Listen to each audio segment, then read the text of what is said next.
बिस्मिल्लाहिर्रहमानिर्रहीम। अस्सलाम वालेकुम। मोहम्मद जमील शाहिद आपसे मुखातब है। इस वक्त अभी हम लेक्चर 55B ये जो है ना साल्ट के सिलसिले में, बॉयलर साल्ट के सिलसिले में, प्राइम मूवर्स के सिलसिले में दे रहे हैं। थोड़ा सा वो मैं माज़रत चाहता हूँ कि इससे गुज़श्ता लेक्चर मैं मुकम्मल कर रहा था तो दरमियान में कोई काम आ गया जिसकी वजह से मुझे काफ़ी देर के लिए बाहर जाना था, तो वो लेक्चर रोका तो फिर मैंने लेक्चर ही ख़त्म कर दिया। उसमें गैस टरबाइन या टर्बोजनरेटर का मौजू शुरू किया था, लेकिन वो फिर लेक्चर मुझे वहीं रोकना पड़ा। या तो वो नए सिरे से दोबारा सारा लेक्चर तैयार करता, तो या फिर ये है कि उसको वहीं रोक देता। तो अभी इस वजह से यहाँ वो मौजू नहीं लिखा हुआ, तो ये हम आपको समझा रहे हैं कि वो लेक्चर को हमने 55A कर दिया, इसको 55B कर दिया। अब हम इस पर बहस करते हैं गैस टरबाइन या टर्बोजनरेटर कैसे काम करता है।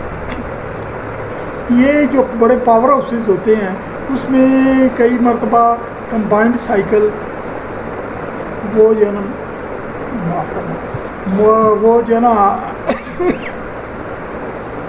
कंबाइंड साइकिल सिस्टम होता है जिसमें गैस टरबाइन होती है और वो गैस टरबाइन के एग्जॉस्ट से आगे एक वेस्ट हीट बॉयलर चलता है।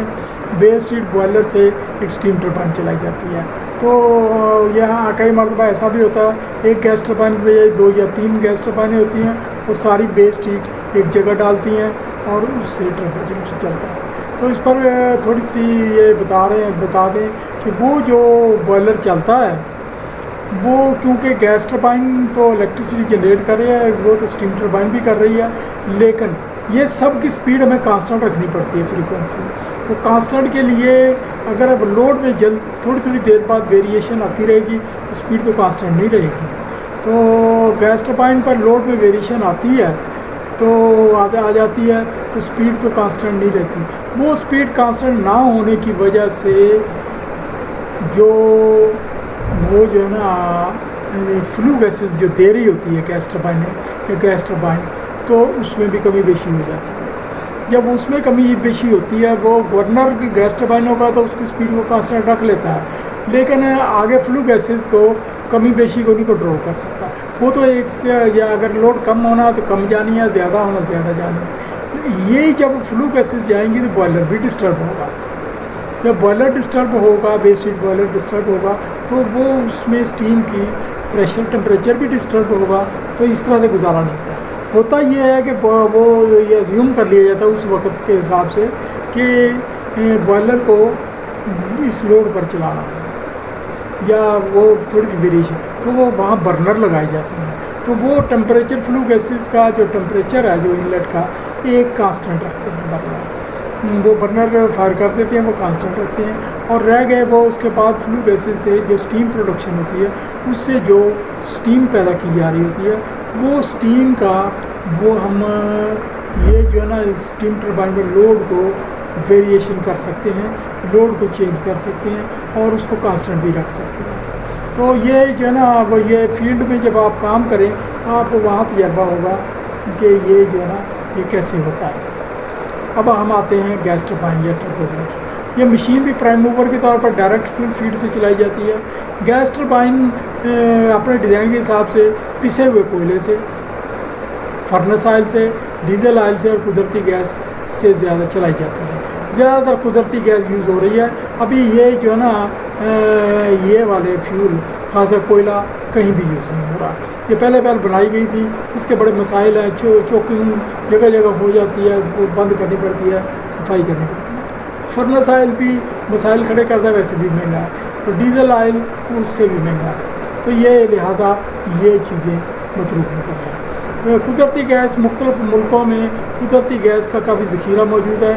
इसके अलावा यह है कि कुदरती गैस जो होती है, ये जो होते हैं क्या नाम है, गैस वेल, जहाँ से कुदरती गैस निकलती है, तो वो वहाँ बहुत सारी कुदरती गैस को फ्लेयर करना पड़ता है। फ्लेयर का मतलब ये है कि फालतू होती है, उसको जलाना पड़ता है हवा में। तो डायरेक्ट आप हवा में वेंट नहीं कर सकते, तो आपको जलाए तो वो बजाय जलाने के वो जो है ना एक छोटी टरबाइन चला लेते हैं, उससे बिजली बना लेते हैं। इसी तरह से रिफाइनरियाँ होती हैं, वो भी अपनी कई गैसें वेस्ट करनी होती हैं, उनको या तो बॉयलर में जला लेते हैं या इसके लोड के हिसाब से उससे भी एक गैस टरबाइन चला लेते हैं। अच्छा, ये जो है ना आगे हम ये बता रहे हैं, आगे जिक्र में कोयला सब सस्ता भी, लेकिन ये अच्छी किस्म का अच्छी तरह ग्राइंड किया कोयला डिमांड करती है, लेकिन फिर भी वक्तन फ़ौक्तन मशीन में बंद करना है। कुदरती गैस वाली टरबाइन तकरीबन आधे घंटे में सर्विस में आ जाती है। गैस टरबाइन 1 से 100 मेगावाट तक तैयार की गई, इससे भी बड़ी भी होंगी। गैस टरबाइन डेल्टा टेम्परेचर के असूल पर काम करती हैं। इसमें एक एक्सियल फ्लो कंप्रेसर होता है और उसके आगे एक टरबाइन होती है, दरमियान में एक कंबस्शन चैम्बर होता है। कंबस्शन चैम्बर होते हैं और जनरेटर एक ही शाफ्ट पर होते हैं। ये सारा एक ही शाफ्ट पर होते हैं। कंबस्शन चैम्बर आमतौर पर टरबाइन के ऊपर ही फिट किए जाते हैं। कई आमतौर पर एक टरबाइन के लिए 5 या 6 ये छोटे छोटे चैम्बर होते हैं। टरबाइन और कंप्रेसर एक ही शाफ्ट पर माउंट किए जाते हैं, जबकि जनरेटर रिडक्शन गियर से कनेक्टेड होता है। टरबाइन के आरपीएम ज़्यादा होते हैं, आमतौर पर 5500 आरपीएम की टरबाइनें वो जो नेशनल इलेक्ट्रिक वाले बना रहे हैं, तो वो उनकी टरबाइनें यही हैं। और भी हैं वो ये नहीं इतने आरपीएम के करीब चलते हैं वो, जबकि ज़्यादा जनरेटरों के लिए आरपीएम 3000 होते हैं। कंप्रेसर आमतौर पर 7 kg पर स्क्वायर सेंटीमीटर की हवा फिल करता है, जबकि टरबाइन में हवा को कंबस्शन एयर चैम्बर के ज़रिए गर्म किया जाता है। यानी टरबाइन में हवा को कंबस्शन चैम्बर जो होते हैं यानी 5-6 होते हैं, ये ड्रम की तरह छोटे छोटे होते हैं, उसके ऊपर लगाए गए। उसमें वो जो है ना आप वो जो है ना आप हवा तो कंप्रेसर से मिल रही होती है और उसकी फ्लो कांस्टेंट होता है, जबकि गैस जो है ना वो वहाँ से फीड दी जाती है और वो चैम्बरों में जलती है। तो जब जलती है पहले स्पार्किंग प्लग से ऑन हो जाती है, फिर जलती है, तो वो हम गैस की सप्लाई बढ़ाएंगे तो चैम्बरों में टेम्परेचर बढ़ता चला जाएगा, क्योंकि एयर तो हर सूरत में ज़ायद होती है। फुल लोड तक ना फ्यूल एयर का मिक्सचर वो जो है ना फुल लोड के लिए कांस्टेंट होता है, तो ये कम लोड पर वो जो है ना मिक्सचर में हवा ज़ायद जाती है, तो ये यानी टेम्परेचर बढ़ता जाता है फ्लू गैसेस से। यही फ्लू गैसेस से गैस टरबाइन चलती है। ये कंबस्शन चैम्बर से, यानी ये कंबस्शन चैम्बर का लफ्ज़ है, ये उस तरह से नहीं होता है जैसे बॉयलर में होता है। ये छोटे छोटे 5-6 चैम्बर होते हैं, उनमें बर्नर लगे होते हैं, उनमें से गैस जल रही होती है। अच्छा, आगे हम बात करें तो वॉल्यूम बढ़ाया जाता है जबकि प्रेशर वही रहता है। जब हम वॉल्यूम बढ़ाएंगे तो प्रेशर वही रहेगा, तो उससे टेम्परेचर भी बढ़ेगा। और वॉल्यूम बढ़ने से वो जो है ना वो उसकी एनर्जी भी बढ़ेगी, जबकि आम टरबाइन की तकरीबन 60% तवानाई कंप्रेसर को चलाने पर खर्च होता है। अगर एग्जॉस्ट वाली टरबाइन है तो उसकी एफिशिएंसी 25 to 28% तक रह जाती है। गैस टरबाइन की एफिशिएंसी बढ़ाने का सिर्फ एक ही तरीका है कि उसकी फ्लू गैसों को हीट को कई मुफीद मकसद की यूटिलाइज़ कर दिया जाए। ज़्यादातर इसकी हीट को वेस्ट हीट बॉयलर की कंबस्शन एयर के लिए इस्तेमाल किया जाता है, जिससे उसकी कंबस्शन बढ़ जाती है, जिसे कोजनरेशन हो जाती है। बाद में वेस्ट हीट बॉयलर से एक और स्टीम टर्बो जनरेटर चला लेते हैं। लिबर्टी पावर लिमिटेड में इस तरीके से 80 मेगावाट बिजली बनाई जा रही है। ये गैस टरबाइन के एग्जॉस्ट गैस टरबाइन के कंप्रेसर आमतौर पर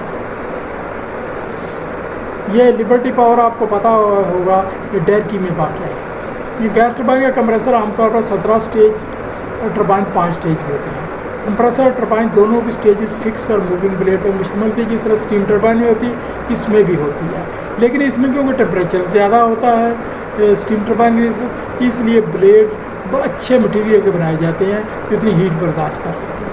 तो अभी ये जो है ना एक रिवाज आ गया है, अभी सुना है सिरामिक के, यानी ये जो चाइना क्ले होती है जिसके वो हम कप वगैरह बनाए जाते हैं, उसके भी ब्लेड बनाए जाते हैं। कंप्रेसर के लिए स्टेजेस का साइज़ छोटा होता जाता है क्योंकि प्रेशर बढ़ता है, जबकि टरबाइन के स्टेजेस का साइज़ बड़ा होता है क्योंकि प्रेशर बढ़ता है। ब्लेड का डिज़ाइन स्टीम टरबाइन से मिलता जुलता ही होता है, लेकिन टरबाइन के ब्लेड स्पेशल हाई टेम्परेचर बर्दाश्त करने मटीरियल बनाया जाता है। अभी पता चला कि सिरामिक कोटेड ब्लेड भी बनाए, बहुत ज़्यादा हीट होने की वजह से टरबाइन के फिक्स ब्लेड स्ट्रक्चर के अंदर खाली जगह होती है, यानी फिक्स ब्लेड के अंदर ऐसी थोड़ी सी खोखली जगह होती हैं जिन्हें कंप्रेसर की हवा से ठंडा किया जाता है, क्योंकि वो जो है ना वो गर्म होकर तो वो सिस्टम को अपसेट कर सकते हैं। बाद में ये हवा फ्लू गैसेस के साथ शामिल होकर फ़ज़ा में चली जाती है।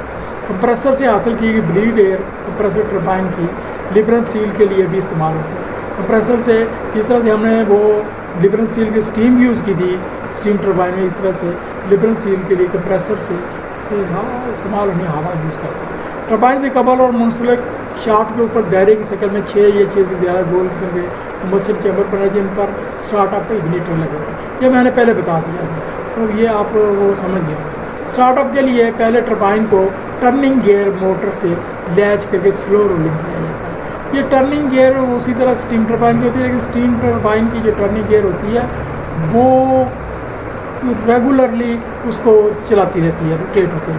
लेकिन टरबाइन का ये स्टीम गैस टरबाइन का टर्निंग गियर वो क्योंकि पावर से वो बड़ा वेट होता है, तो वो उसको तकरीबन 90 डिग्री सेंटीग्रेड तक घुमाने के बाद रुक जाती है।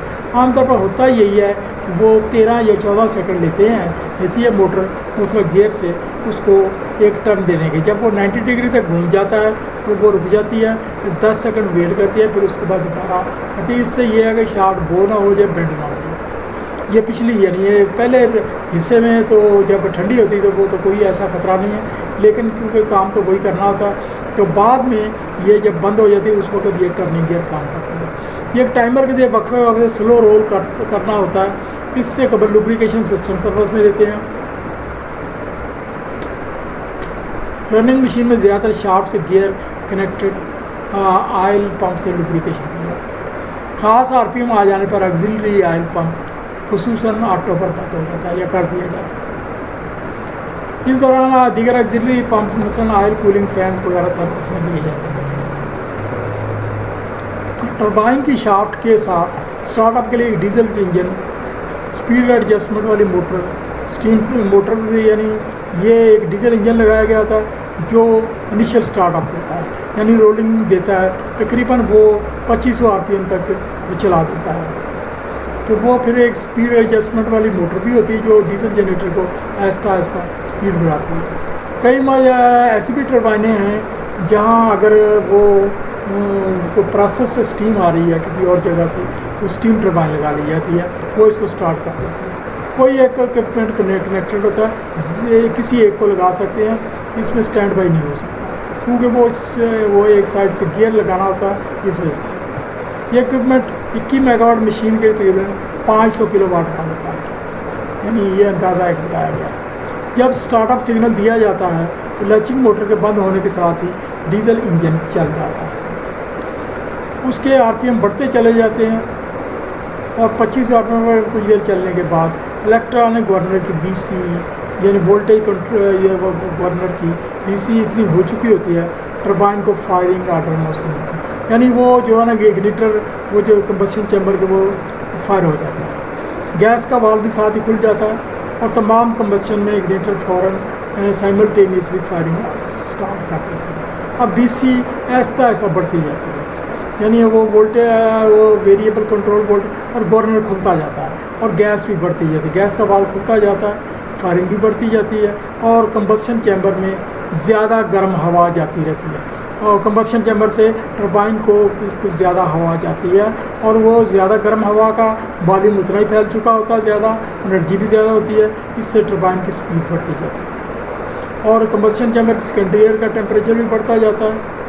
बाज़ार अब गैस टरबाइन को चलाने लग जाए, यानी अब ये हो जाता है गैस टरबाइन में इतनी एनर्जी आ जाती है वो कंप्रेसर को चलाने लग जाता है। कंप्रेसर जो पहले से जो है ना इनिशियल स्टेज में डीजल जनरेटर के ज़रिए चला था, अब कंप्रेसर को टरबाइन चलाने लग जाती है। अब डीजल जनरेटर के शटडाउन का टाइम आ गया है। जब आरपीएम कंप्रेसर की कंप्रेस्ड एयर मोहताज तो होती है 5500 आरपीएम पर स्पीड बढ़नी लग जाती है। इस दौरान आइसोलेटेड जनरेटर में भी 3000 आरपीएम पकड़ लेता है। तो ये जो ना ये कंप्रेसर को उस वक्त जब हम वो उसको बंद कर देते हैं डीजल जनरेटर तो कंप्रेसर टरबाइन के लोड बढ़ जाता रहता है। अब फाइनल तौर पर टरबाइन के अब दोबारा मैं बात कर रहा हूँ कि डीजल जनरेटर स्टार्टअप से 2500 आरपीएम तक देता है। 2500 आरपीएम के बाद फिर फायरिंग आर्डर मिलता है, तो फायरिंग आर्डर के बाद टरबाइन आहिस्ता आहिस्ता चलनी शुरू हो जाती है। 2500 आरपीएम में कुछ देर बाद डीजल जनरेटर को ऑटोमेटिकल ट्रिप सिग्नल भी है ये मिलता है। हर टरबाइन की अलग स्पीड है, इस पर उसको ट्रिप सिग्नल मिलता है और वो ट्रिप हो जाता है। और उसके साथ ही कंप्रेसर की एयर भी बढ़ती जाती है, स्पीड भी बढ़ती जाती है गैस टरबाइन की। और स्पीड बढ़ने के साथ ही यानी 5100 RPM पर रेगुलर स्पीड हो जाती है। ये ज़रूरी नहीं हर गैस टरबाइन की यही हो, उसमें किसी की कुछ और भी हो सकती है। तो ये जनरेटर की भी 3000 ज़रूरी नहीं, ये 1500 भी हो सकती है। इसका फार्मूला मैंने इलेक्ट्रिकल के मौजूद में बता दिया है। अब फाइनल तौर पर टरबाइन के पैरामीटर चेक किए जाते हैं। अब BC मुकम्मल तौर पर स्पीड कंट्रोल का चार्ज संभाल लेती है और गैस फायरिंग में।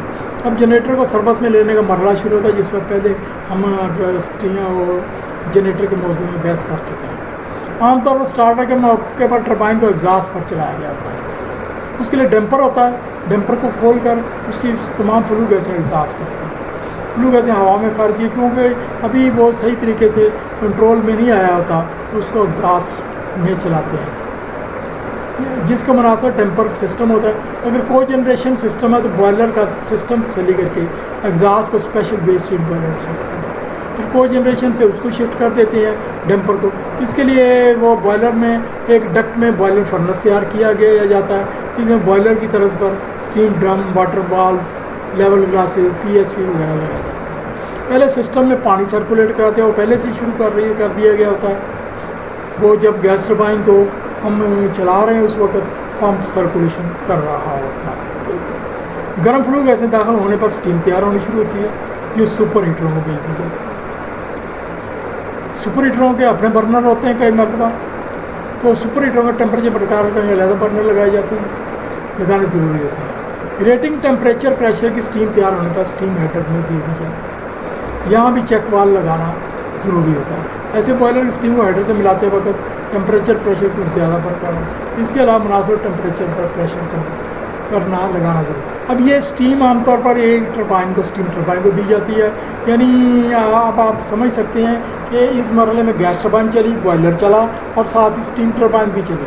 तो ये 3-4 चीज़ें इकट्ठी चलाते हैं। बीच में जनरेटर भी चला और फिर गैस टरबाइन का जनरेटर चला और स्टीम टरबाइन का भी जनरेटर चला। तो ये सारा काम संभालना पड़ता है। पहले बताया जाए, गैस टरबाइन डेल्टा टेम्परेचर के असूल पर काम करती है। कंप्रेसर से आने वाली एयर कंप्रेशन की वजह से गर्म हो गई होती है। अगर उसकी हीट टरबाइन को फीड से कबल काफ़ी हद तक किसी मुफीद मकसद के एक्सट्रैक्ट कर ली जाए, टरबाइन की एफिशिएंसी बढ़ जाती है। यानी वो जो है ना, कंप्रेसर से आने वाली जो एयर है वो गर्म हो गई होती है। तो जो गर्म एयर अगर हम गैस टरबाइन को देंगे तो फिर गैस टरबाइन की एफिशिएंसी तो बढ़ेगी नहीं, उसको कई मरतबा किसी और मकसद के लिए उसको ठंडा करना ज़रूरी है। यानी गैस टरबाइन को स्टार्टअप को जो एयर है वो ठंडी मिलनी चाहिए, तो वहाँ से फिर उसके कंबशन चैम्बर ने उसको गर्म करना है। बाकी बचे को जनरेशन के तरीके से लागत और बिजली की प्रोडक्शन फी मेगावाट के हिसाब से यह मशीन डीजल जनरेटर की निस्बत सस्ती और उसके मेंटेनेंस के वसाइल भी कम होते हैं। जनरेटर कूलिंग के लिए कूलिंग टावर की मोहताज नहीं होती है। यानी इसके जो कूलिंग है, ये ऑयल की कूलिंग, ये फ़ैन से एयर के ज़रिए कर ली जाती है और उसके जनरेटर की कूलिंग भी आम एयर से कर ली जाती है। और इसके अलावा और किसी किस्म का मसला इसको इधर पेश नहीं होता। आमतौर पर इसका जनरेटर एयर कूल्ड होता है, लेकिन बहुत बड़ी मशीन के लिए हाइड्रोजन कूल भी हो सकता है। मेगावाट जनरेशन के हिसाब से इब्तदाई कास्ट भी कम होती है, लेकिन रनिंग कास्ट ज़्यादा पड़ती है। ख़ास तौर पर कुदरती गैस का बहुत खर्चा पड़ता है। फिर भी डीजल जनरेटर से कम ही होती है, क्योंकि ज़्यादातर गैस टरबाइनें नेचुरल गैस पर चलाई जाती हैं। इस वजह से किसी गलती या लीकेज की वजह से आग लगने का ख़तरा होता है। इस वजह से मशीनें कैबिन में बंद सप्लाई की जाती हैं। ऑक्सिलरीज कंप्रेसर टरबाइन जनरेटर के कैबिन हिस्से आइसोलेटेड होते हैं, यानी उनका एक अलहदा कैबिन होता है। ऑक्सिलरीज कंप्रेसर का, टरबाइन का, जनरेटर का अपना कैबिन होता है। आमतौर पर ऑक्सिलरीज का अलहदा कैबिन होता है, कंप्रेसर का अलहदा कैबिन होता है और फिर टरबाइन का अलहदा, टरबाइन और वो कंबस्शन चैम्बर का अलहदा होता है। उसके बाद एक अगला चैम्बर होता है जनरेटर का, वो एक्साइटेशन सिस्टम उसी के अंदर होता है। इनमें जो जनरेटर वाला हिस्सा होता है वो कैबिन को एयर कंडीशन किया जाता है, बाकी को कोई ज़रूरत नहीं है। तो इसके साथ ही ये जो है ना, बाहर किसी जगह कार्बन डाइऑक्साइड के सिलेंडर रखे जाते हैं और सब चैम्बरों में वो कार्बन डाइऑक्साइड स्प्रे करने का इंतज़ाम होता है।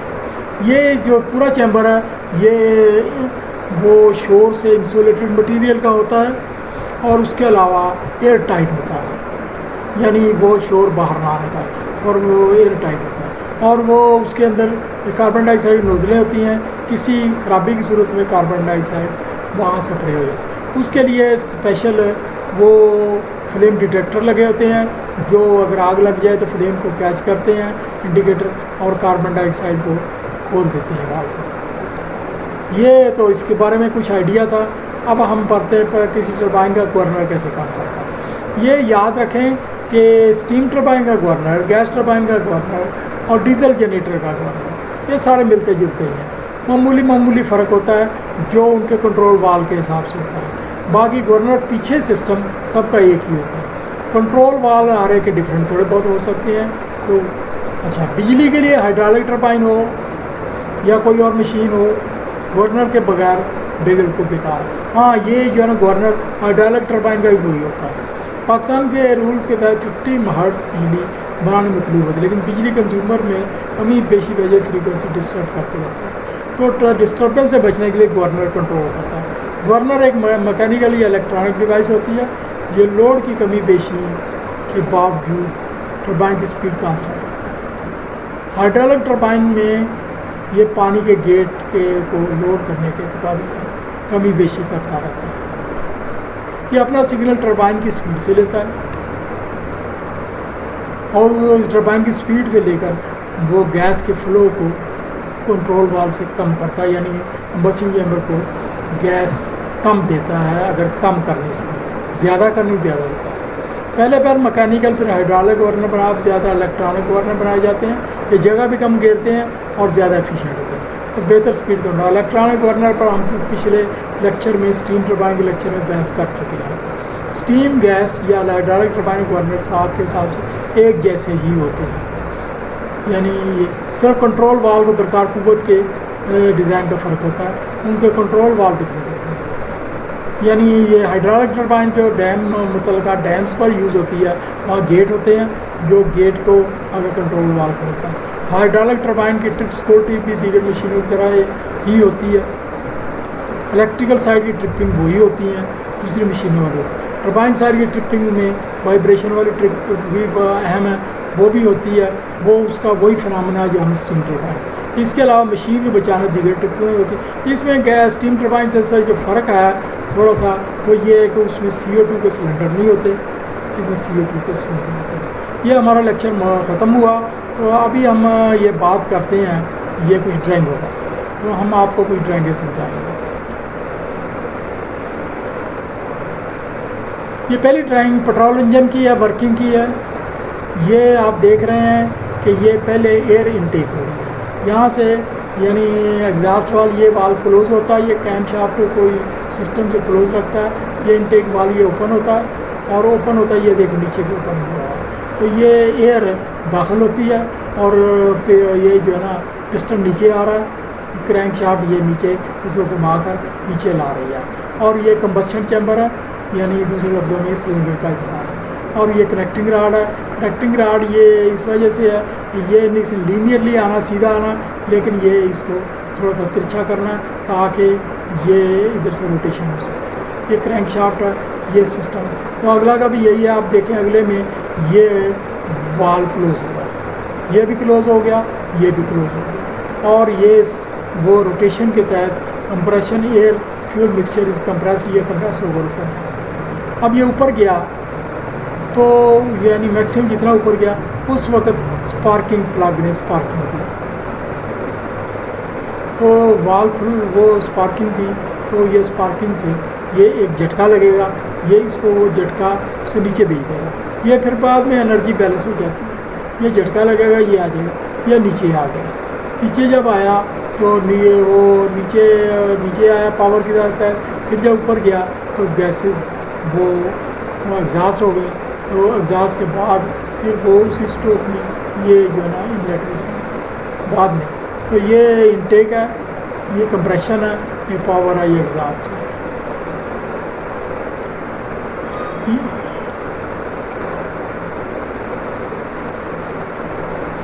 अब हम ये आते हैं डीजल जनरेटर की ड्राइंग की तरफ। पहले ये आपको बताया तो जो ईजाद किया गया पेट्रोल इंजन, तो उस वक्त ये देखा गया कि स्पार्किंग प्लग ये इस्तेमाल होता था। तो स्पार्किंग प्लग तो वो होता था, वो पेट्रोल बड़ा फ़ाइन किस्म का फ्यूल है, तो फ़ाइन किस्म के फ्यूल के लिए स्पार्किंग प्लग ये यूज़ करना पड़ा। तो जब ये फ़ाइन किस्म के वो फिर पेट्रोल की दस्तियाबी कम हो गई, वो क्रैकिंग यूनिट लगे रिफाइनरियों में, तो पेट्रोल उतना दस्तियाब नहीं था। बाद की तहकीक में मिस्टर डीजल ने ये दरियाफ़्त किया कि अगर टेम्परेचर बढ़ा दिया जाए तो हमें स्पार्किंग प्लग की ज़रूरत नहीं है और नाकस फ्यूल भी चल सकता है। पहल तो वो इसको पेट्रोल पर, वो मिट्टी के तेल पर तजर्बा किया, लेकिन वो इतना कामयाब नहीं रहा।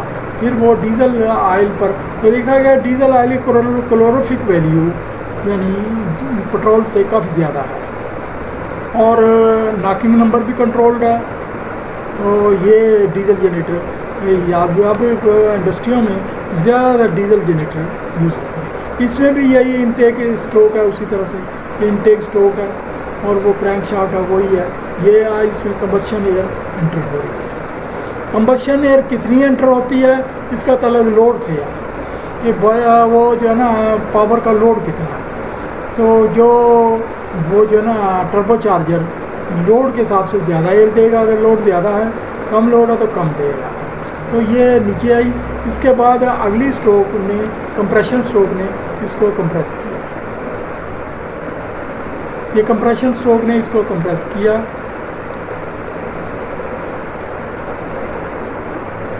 तो कंप्रेशन जब हुई तो ये काफ़ी कंप्रेस हो गई। कंप्रेस होकर ये यहाँ जब पहुँचेगी ये, तो ये पावर स्ट्रोक है। पावर स्ट्रोक ये जो ना उस वक़्त यूँ ये लास्ट पर पहुँचेगी उसी वक़्त कैम शाफ्ट फ्यूल की पिचकारी देगी, फ्यूल को पिचकारी से अंदर भेजेगी। तो ये पिचकारी जो है ये फ्यूल अंदर भेजेगी तो वो उतना फ्यूल जाएगा जितना लोड है। ये इसको गवर्नर कैलकुलेट करके भेजेगा कंट्रोल वाल्व के जरिए। तो यही जो फ्यूल आ रहा है, अगर ये 16 सिलेंडर है तो 4 सिलेंडरों में ऐसा ऐसा डिस्ट्रीब्यूट होता जाएगा। बड़ी है वो जो है कैलकुलेशन होती है, यानी वो 4 लाइनें होती हैं, उसमें से वो फ्यूल जाता है तो 4 में डिस्ट्रीब्यूट हो जाता है। अपने ओपनिंग पर वो उसने वर्क करना होता है। तो ये अब यहाँ फ्यूल जल उठेगा, तकरीबन टेम्परेचर 1200-1400 से 1600 तक पहुँच जाता है। उस पर इस फ्यूल को खुद बहुत आग लग जाती है, यहाँ स्पार्किंग करने की ज़रूरत नहीं है। बस इसमें और उसमें थोड़ा सा फ़र्क ये है कि क्योंकि इसे 1600 पर जलना होता है तो ये जो मटीरियल है सिलेंडर का ये मजबूत बनाना पड़ता है ताकि इतने टेम्परेचर पर और प्रेशर पर फट ही ना जाए। जबकि पेट्रोल इंजन का ये साइड का सिलेंडर का मटीरियल कमज़ोर भी चल जाता है, तो टेम्परेचर भी उतना नहीं होता जितना इसमें होता। अब ये नीचे आया, तो नीचे आए तो वो स्ट्रोक जो है ना एग्जॉस्ट स्ट्रोक इसको खारिज कर देगा। एग्जॉस्ट स्ट्रोक यहाँ से खारिज हो जाएगी, ये खारिज हो जाएगी तो साथ ही चार्जिंग हो जाएगी। अगर मुख्तलिफ सेट है तो किसी में चार्जिंग लोड वो 4-4 सिलेंडरों में ये अमल हो रहा था। 4-4 सिलेंडरों में, अगर 16 सिलेंडर है 4-4 सिलेंडरों में, यानी एक सिलेंडर इनटेक कर रहा है, दूसरा भी चौथा इनटेक कर रहा है, तीसरा चौथा ये कर रहा है। इसका फायरिंग आर्डर मैंने आपको बताया था, ये फायरिंग आर्डर ये डिफरेंट होता है। यानी अगर पहला वो जो है ना सामने वाला है तो वो दूसरा उससे आगे कहीं होगा। तो वो मेरे पास फायरिंग आर्डर तो लिखा हुआ है, वो बड़ा कॉम्प्लिकेटेड होता है। ये जो है ना बड़ा उसके साफ रखना था, क्रैंक शाफ्ट में टूट जाए तो अनबैलेंस फोर्सेस ना हो जाए, क्योंकि ये पावर स्ट्रोक ने वो झटका मारना होता है तो वो उससे वो टूट सकता है। तो वो यानी झटका 4 जगहों से पड़ रहा होता है, तो 4 ऐसे कर उसको बैलेंस कर लेती हैं, तो वो 4 जगह फिर बदल जाती हैं। तो आगे हमारा आ रहा है ये गैस टरबाइन का मौजू शुरू हो रहा है। तो गैस टरबाइन के बारे में आपको जैसे बताया कि ये एक ही शाफ्ट है, ये लंबी शाफ्ट है। इस पर पहले कंप्रेसर है, तो कंप्रेसर को चलाया जाता है मैंने जैसे बताया किसी सिस्टम से। तो ये कंप्रेसर को एयर मिल रही है, ये फ़ज़ा की एयर, तो साथ में कंप्रेसर को एक मशीन चला रही है। ये फ्यूल आ रहा है और ये एयर आ रही है बाहर की एटमॉस्फेयर की एयर। तो कंप्रेसर को स्टार्टअप में जो मैंने तरीक़ेकार बताया, तो फ्यूल का ये कंबस्शन चैम्बर है, कंबस्शन चैम्बर के ये इसी के गैस टरबाइन के ऊपर 6 या 8 या 10 या 12 कंबस्टर लगे होते हैं। यानी ये छोटे छोटे ड्रमियाँ सी होती हैं और वो बड़े डिज़ाइन की करके ना उसमें स्पार्किंग इग्निटर होते हैं, तो वो जो स्पार्किंग होती है और वो जलते हैं और वो ये फिर अब आपकी फ्लू गैसेज ये हवा में। अब आपका मर्ज़ी है, इस पर बॉयलर लगा लो कुछ करो। ये आगे रिडक्शन गियर होता है क्योंकि इसकी स्पीड ज़्यादा होती है और इसकी ज़्यादा कम है। फिर जनरेटर, ये जनरेटर चलता है, ये सिंक्रोनस जनरेटर लिखा है। जनरेटर की स्पीड कांस्टेंट है, इसको सिंक्रोनस जनरेटर कहते हैं। गैस टरबाइन को आप किसी और मकसद के लिए भी यूज़ कर सकते हैं। मसलन ये जो है ना एक मोटर चलाने के लिए भी यूज़ कर सकते हैं, किसी पंप को चलाने के लिए भी यूज़ कर सकते हैं। तो ये अब हमारी बात यहाँ ख़त्म हुई। अगले हम अब आपको अगली ड्राइंग आते हैं। ये एक को जनरेशन का नक्शा है।